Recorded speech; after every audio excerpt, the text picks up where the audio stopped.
I basically just wanted to get the most badass all-time chef tattoo you could ever get, and you know, Julia Child was something I grew up watching all the time with my mom, Julia Child reruns, so that's what I did. This is my chef tattoo right here. This is a, you know, it's better than the average chef knife or pig with a map of the cuts on it or any of that crap.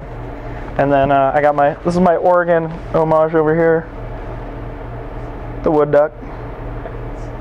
That's great. I think Marco Pierre White was really cool. You know, I like to, you know, his book White Heat. Actually, I borrowed from you a long time ago, and all the old school chefs. I grew up watching Great Chefs of the World.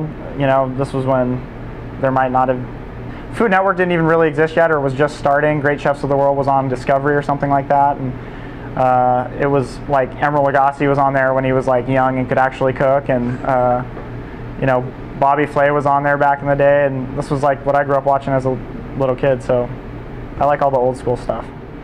My opinion on the TV, you know, TV chefs nowadays, it's kind of gotten to the point of, you know, I used to love to watch the early days of Food Network and, like I said, Great Chefs of the World, but now like making a mockery out of my industry, and I don't like it, so that's just my opinion. Nobody has to agree with it, but it's not my thing. My mom, every time I go back to Oregon, and it always ends up in her telling me, well, I've been doing it this way for 30 years, and I'm you know, I'm like, Mom, you've been doing it wrong for 30 years. She doesn't like that. My mom's a really good cook, she is, but you know, it's just little things that we were fighting about gravy last time I was up there a couple weeks ago, and she just doesn't listen. Take note of that.